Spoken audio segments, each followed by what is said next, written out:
Perfect नहीं होता, तो इसकी यानी कि ये किसकी जिद है? परफेक्ट ना होना, मुकम्मल ना होना, ये जिद है मुकम्मल की, ये जिद है परफेक्ट की। यानी कि ये जिद है फरत जो है, ये जिद है फतर की। और फतर फिर किसे कहते हैं? फातर किसे कहते हैं?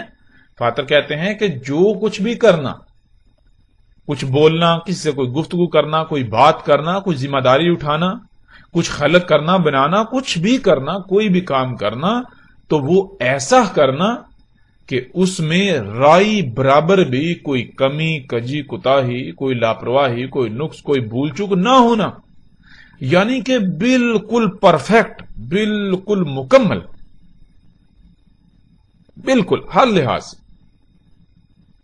और फिर जब उसको परफेक्ट हर लिहाज से मुकम्मल खलक किया, तो फिर यह है कि उसमें किसी भी किस्म की कोई तब्दीली नहीं की जा सकती।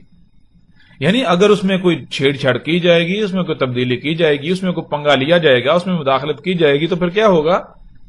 उसमें खराबियां, और फिर वो बिलाखिर तबाह होगी। अब आपने यानी कि आप गौर करें तो बिल्कुल बहुत ही आसानी से आपको दोनों अल्फाज बिल्कुल वाज़ेह समझ आ जाएंगे। दोनों, फतर किसे कहते हैं और फर्द किसे कहते हैं। यानी अब मिसाल के तौर पर देखिए, फतर कहते हैं जो भी खलक किया, जिसे भी वजूद दिया, या जो भी काम किया, कोई गुफ्तगू की, कोई बात की, तो हर लिहाज से मुकम्मल, परफेक्ट। अगर कुछ खलक करते हैं, कुछ वजूद में लाते हैं, तो उसकी जरूरियात क्या है, उनका मेयार क्या है, उनकी मिकदार क्या है, वो सब भी मुकम्मल परफेक्ट खलक करना। कहीं पर भी कोई भूल चूक, कोई नुक्स, कोई खामी खराबी बिल्कुल नहीं, हर लिहाज से मुकम्मल परफेक्ट। बात करते हैं तो मुकम्मल परफेक्ट, उसमें कोई कजी, कोई कोताही नहीं। यह है फतर और इसकी जिद फर्द।